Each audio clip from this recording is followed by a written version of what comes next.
My name is Sandra Bauer, and I'm from Ottawa, Canada.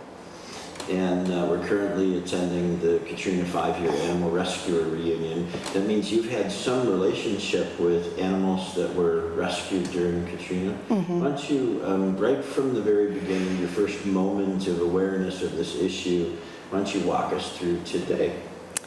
I was listening to the news in Ottawa about the impending hurricane, and when I heard that there was a mandatory evacuation in New Orleans, I began to wonder what people were doing with their pets. So I just started some online searching pets, New Orleans hurricane evacuation, and discovered that people were having difficulty bringing their pets along for a variety of reasons. And one of them was that they weren't being permitted to bring them on various vehicles, boats, buses, some planes, and so on. So then I did more searching, and I found Ray Nagin's email address, and I tried to send him an email and ask him to reconsider this policy and to let his people bring their pets with them. And I ended up at NOLA.com and found out that this was just the tip of the iceberg, and got drawn in from there. And heard about the pets that were stuck in the houses, and I had just used up all my vacation time for that year and could not come down even though I was itching to go. So all I could do was follow from afar, and discovered a way to help, which was once the pets started being brought to Lamar Dixon, to try to find their owners and let them know where they were. And how did that begin? What was your first connection with those people? Mm-hmm. There was a notice posted at NOLA.com about Stealth volunteers being formed, and so I joined Stealth. And then the connection with the people started when we had access to the records of the animals that were in shelters and with rescue groups. And I just started phoning people. I took phone numbers and tried to phone them, locate them, track them down, and in order to inform them where they could find mostly cats. I was doing cats, which was very difficult for a whole lot of reasons. And so I started talking to people on the phone or their family members and hearing the stories about what happened. And that helped me lose some. I still had a bit of judgmentalism left. What do you mean? Well, at first I heard people were leaving their pets behind, people were abandoning their pets, and I will admit to probably a day's worth of fuming about how could people do that. But then once I got more information about the individuals involved and their individual stories, it all made sense. I didn't really encounter anyone who had a sort of lackadaisical approach, hearing what they went through and the circumstances that led them to leave their cats in the house or in the yard or what have you. And then I realized, you know, these are just people like you and me, and just tried to help them any way I could. And how did that begin? Describe like your first encounter, your first engagement. Wow, it's really hard to remember them all, honestly. What stands out? Well, there were, what stands out is how hard it was to find people, firstly, and then once you thought you found them, you would leave them messages and so on, and they wouldn't return your calls, and you didn't know why. Whether it was because, they just weren't able to, or whether they were ignoring you. So it was frustrating knowing there was an animal in the shelter and you're trying to match them. I did encounter some people who were extremely appreciative to know what had happened to their cats. It mattered a lot to them to know. But then they told me that they had no way of keeping them. So they would stay where they were in the shelter. Sorry. I think the first time that happened, I was really upset. And I'm just remembering the conversation. So, yeah, it's, they just couldn't keep them because they were living with, you know, a whole lot of people who were allergic to cats and so on and so forth, or they just didn't want. So it was upsetting at that point. So I didn't think I'd cry. You didn't think. Yeah, I cry. Yeah, I've been crying all day, so why would I think I could just turn it off for this? It was then that I realized that this endeavor was going to be a lot more complicated and have fewer happy endings than I had anticipated. And it sort of went on that way for a while, because with cats, people are a little less, I don't know what it is, they're more willing to assume the cat will be fine without them. Or it's harder for them to find a place for them that'll accept them with allergies, or I don't know. And they were, you know, many people were living in trailers in places that were in ruins, and they didn't want the cat in the trailer, all that sort of thing.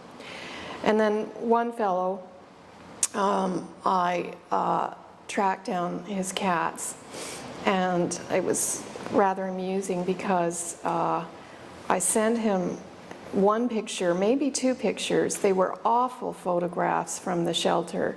I think one of them was a Polaroid. Maybe they were both Polaroids. I can't remember if there were one or two. And I emailed the picture or pictures to him, and he said, well, that's not my cat. You know, it doesn't look like my cat. And I said, that cat was found at your address along with another cat, roughly matching the description of the animals you told me about, because I don't know how it is that I ended up looking for his cats, because I was supposed to be looking for owners, but anyway. Oh no, it's just I had these cat records.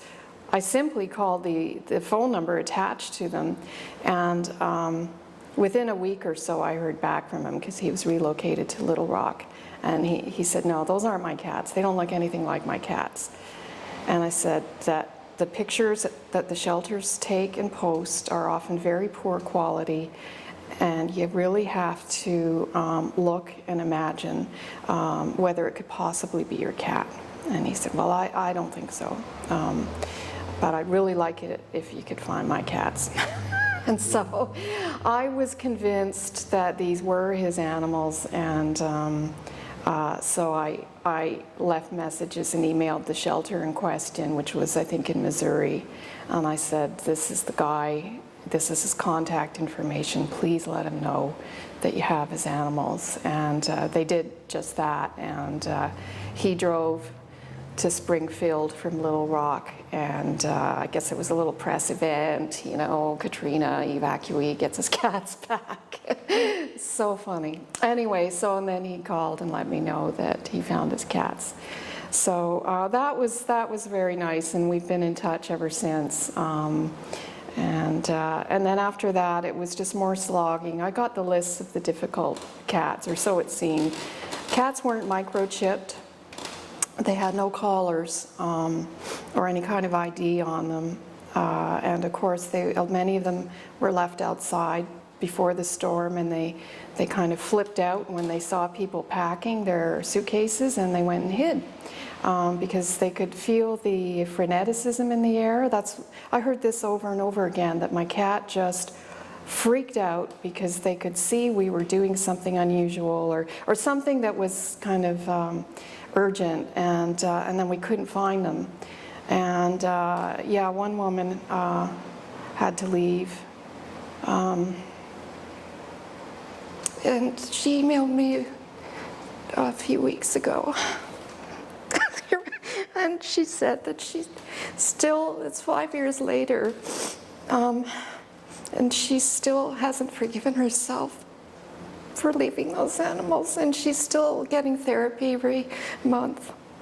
She had them up at various websites, which is how I knew her. And she had 3 cats, and she came back to her house and found one of them dying in the corner of her dining room or something under some rubble. and she rushed it off to the vet, but it didn't make it. And then the other two she never found. And I mean, I had suggested that, you know, I was mentioning some of the movies and books that were out on Facebook, and she emailed me and said, I want to, but I can't look at any of that because it's still under the surface, and I have never been able to forgive myself. So, you know, it just broke my heart. And so I tried to tell her she did nothing wrong, and that those cats knew that she loved them, and it's just hard to, I wasn't expecting someone to pop up like that, because someone else had popped up a few weeks prior and emailed me, because I'm the webmaster of LostKatrinaPets.com, and someone else lost a lot of cats out in New Orleans East, and she's never stopped looking for them. And she emailed me a couple of times and told me that I have never stopped looking for my cats. I never relinquished them. I left them safe.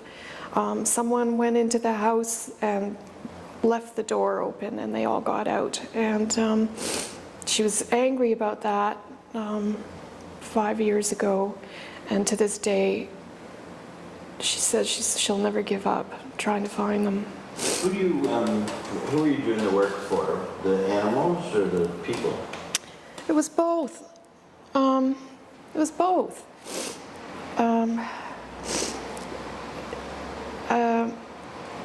I'm going to need some Kleenex. Yes, yes, you are. You stay right where you're at. Exactly. I'm noticing that.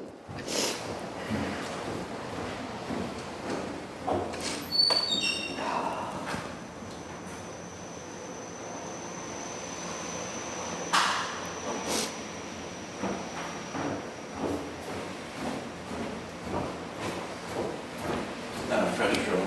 Oh, thank you.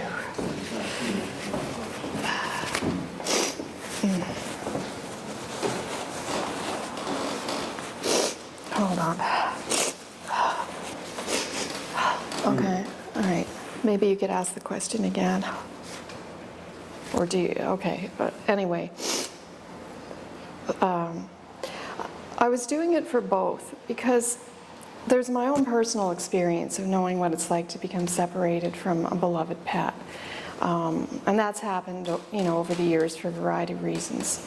The other thing that I remembered was during the Katrina time, I wrote a letter to the editor of my local paper, and I drew attention to the fact that pets were not allowed, you know, to be brought in many cases. And they ran the letter, and it was really well placed, and they had a big picture of a National Guardsman and kissing a dog goodbye with a helicopter in the background. They'd been looking after the dog. And then a few days later, another letter appeared in the paper in response to that. And it was someone who had lived in Indonesia in World War II, and they were Dutch at the time, and they said when the Japanese had moved into Indonesia and you know, during the war, people were trying to get out really quickly and flee in advance of them. And he had, as a boy, a little dog that he loved dearly.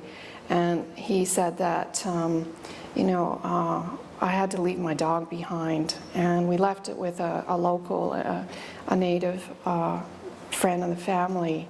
And he said, I suspect, he said, I don't know what happened to the dog, but I can only pray that that dog was shot humanely before the invading troops came, because, you know, I'm an old man now, or, you know, I'm moving on. He said, but I have never gone a day without thinking about that dog that I had to leave behind. So it kind of reinforced what I was thinking at the beginning. And so I knew that for the people side, I know there were going to be some people who were going to need to be reunited, to close a circle, and to feel whole and to not have that unfinished business. But I also knew, based on my relationships with my animals, that the animals matter too. The people matter to the animals. You rescue the animals are distressed. Those animals have feelings too. They develop attachments. They care about their guardians, their owners, whatever you want to call them. And anyone who has an animal that lives with one, if you take the time to develop a relationship with it, you know that. And they show it and they express it, and there are attachments, very valuable attachments. And in fact, an animal rights sort of writer, sociologist, just published an article about this recently, about animals being separated from their owners due to illness, death, and whatever, and that the animals show real signs of grief, or when they lose a companion in the household, another animal, that they grieve too.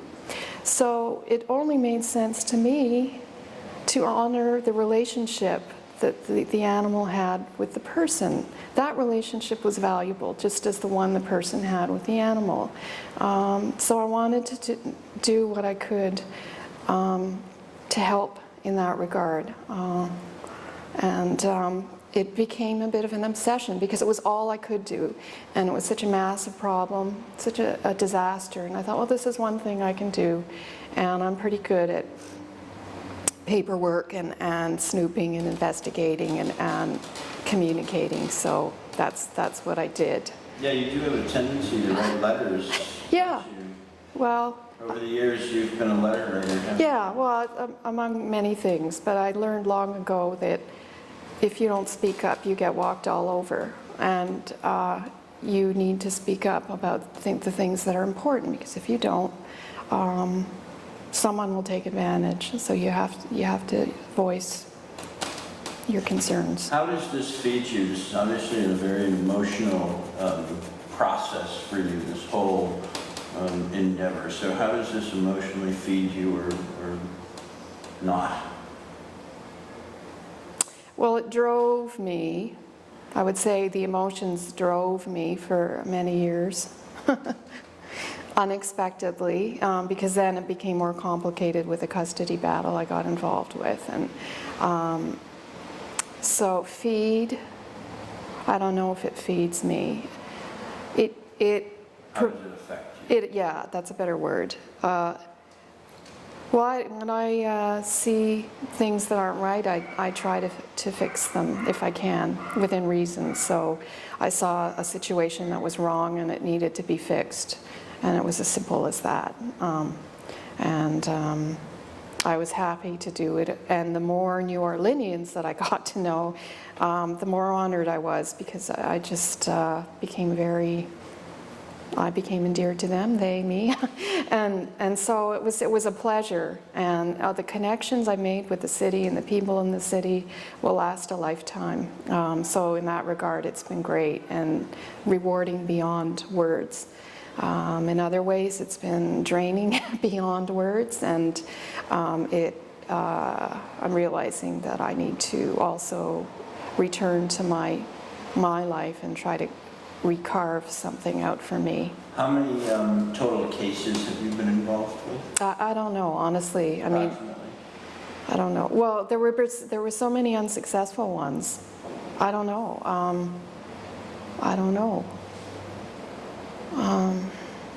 Gosh, honestly, I don't know. Does it bother you that there are so many unresolved cases? No. Well, no. Yeah, sure. Everybody wants a happy ending, but I accept the fact that life doesn't work that way. So it bothered me at the time. There were a number of things. Sometimes people don't get back to you, particularly some shelters. You would contact them and ask them, not only could they've got some very skin and bones description of the animal, but no photograph, and you get after them, could you please post an image of the animal that you have?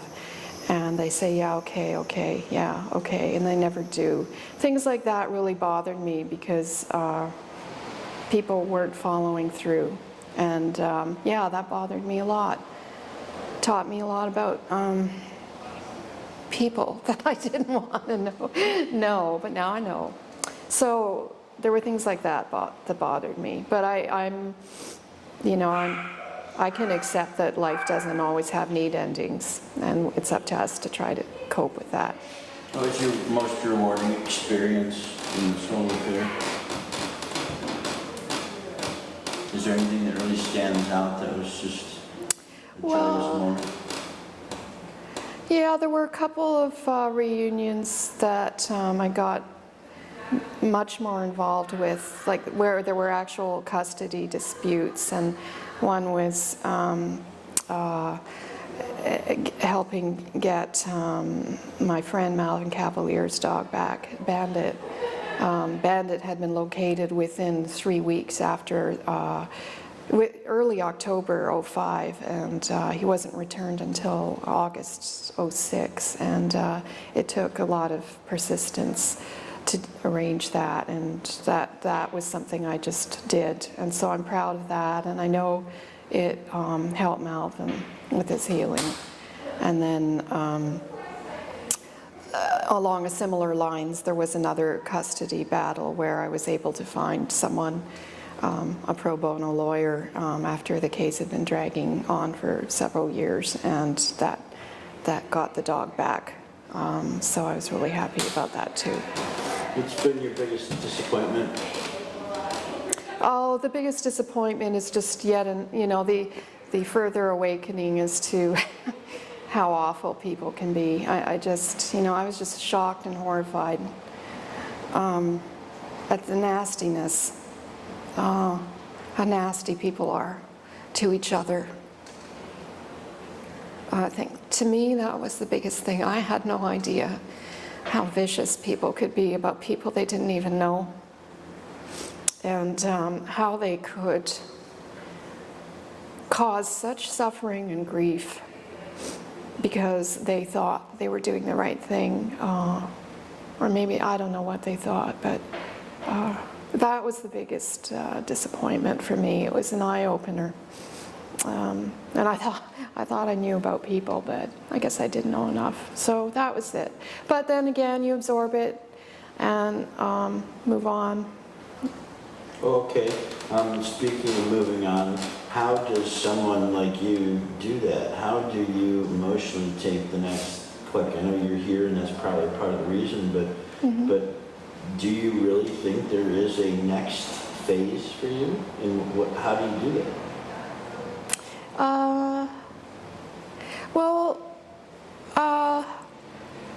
Because you're very emotionally just tied right into all of yeah, and I'm really aware of that.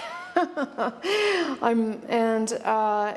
some point, I'm telling myself, you've got to, you really have to put it, like, with all the files that I had out, I had stacks of paperwork and files, and at some point I said, these now belong in a filing box in the closet, and now they're in the basement, you know what I mean? So you just start saying, okay, it's time to keep moving it back a little bit more, and make room for some other things.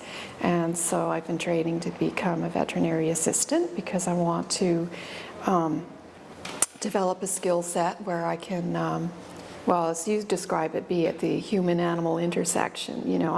I consider myself relatively sane and a hard worker, and I'd like to do that part-time. So I'd like to use some of my feelings and apply them constructively. And what else? I don't know. There are other things. Oh, and I've trained to become a UAN volunteer. So when there's puppy mill problems, I'm there to help with those. Or with dogs or cats, I can deploy, and done that a couple of times, and that's been rewarding. So you channel your passion constructively, and you do what you can, and also try to, I'm going to look for ways. I don't like just keep sticking my finger in the dike.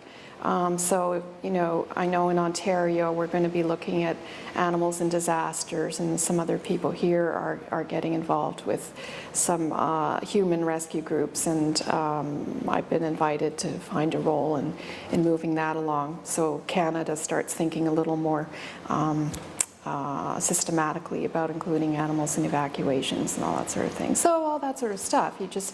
You've discovered you have these feelings and these motivations and passions, and you say, well, let's not squander them. Let's try and apply them in ways that are going to help.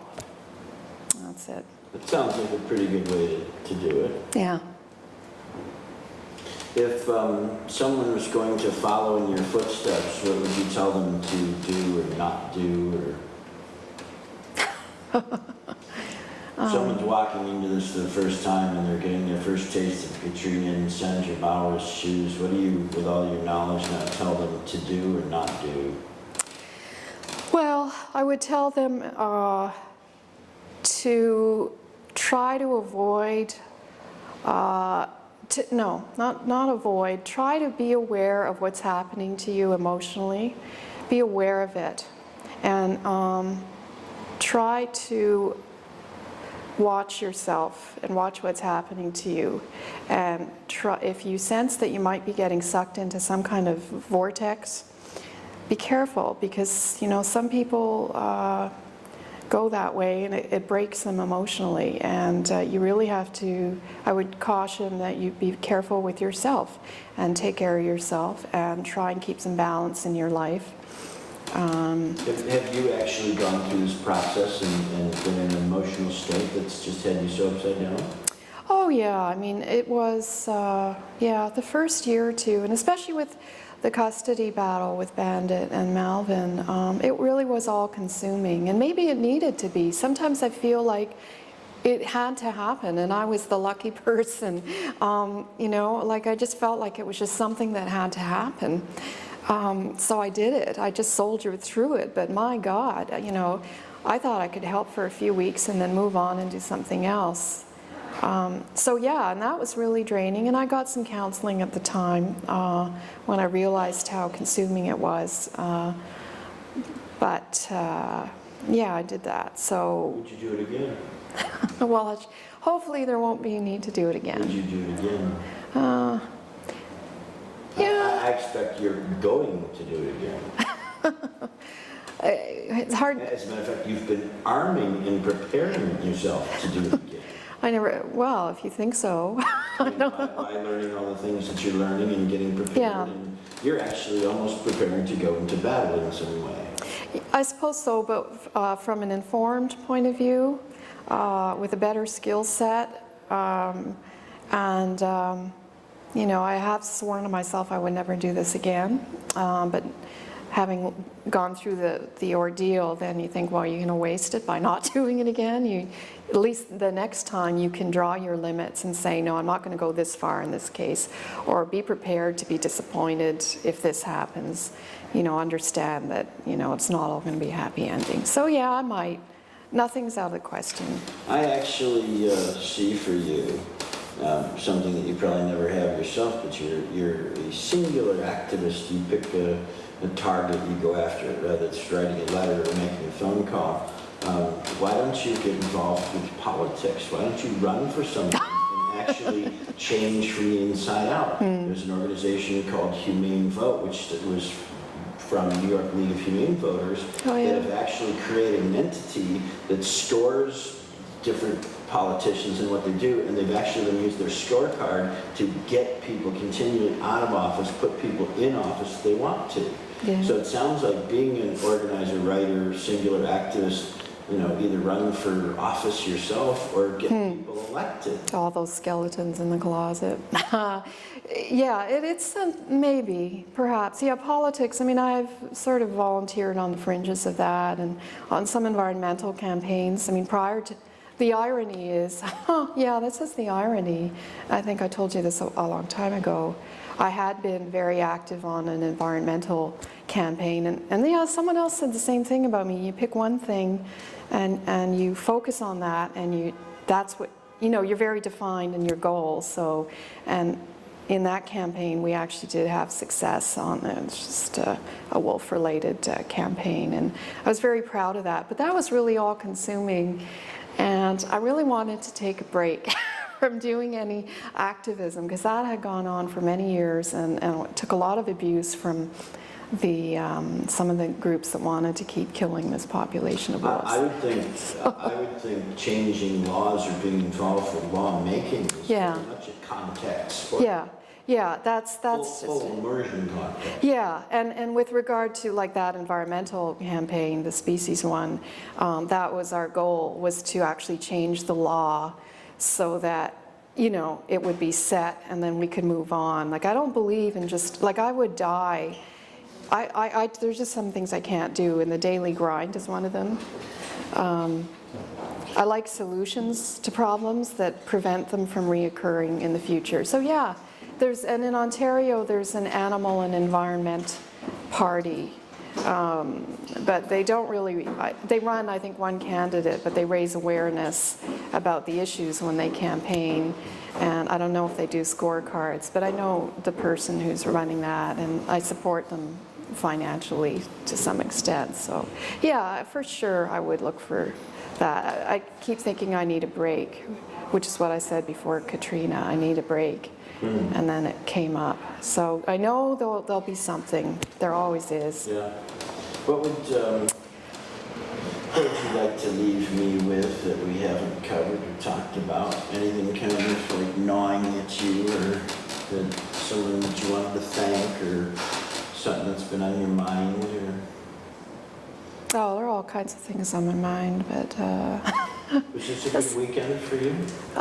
Well, it's not over yet. I'm going back on Tuesday, so it's been a difficult weekend. Did you think it was going to be a difficult weekend? Yeah, which I did anticipate it would be difficult for a variety of reasons, and but it's been better than I thought, and I appreciate the fact that you've organized this. You know, I was thinking, well, it's mostly rescuers. Well, and Peter and Kristen. Peter and Kristen Yeah. and Michelle did all the work. I just actually said, hey, let's have a party. Yeah, and then delegate. So, well, the brainchild, maybe, I don't know. I appreciate this. It was mostly rescuers, and I had some trepidation about that because I didn't rescue, and I have immense respect for the people who pulled all those animals out of the water and the houses that we were trying to find the owners of. So, to me, what they did was precious, and I want to thank them. I'd have to say your impact was actually pretty high. If most of those people in that room that were watching the movie were rescuers, and we all heard from Miss Popularity, Miss Katie Schiffer from the other side of Canada. Yeah. But when you popped up, people gave you the same round of you, so you've made the rounds. People know who you are. Yeah, that was a shock. I mean, yeah, you gave Miss Popularity a run for her. Yeah, was that you who said that? Yeah. Yes. A couple of Canadian girls. Yeah, well, yeah. So, yeah, and that was gratifying because I know New Orleanians have, you know, they're very sweet and kind, but I wasn't sure how rescuers would feel because I thought, well, do they think that I think the same thing of all of them? So it was good to sort of see that wasn't the case, and so I'm just happy for this opportunity, and going forward, I know it's not going to be possible to close this and move on, and there are some loose ends dangling out there, and they're going to keep pulling, and so I don't know that. Everything's going to be gnawing forever. So.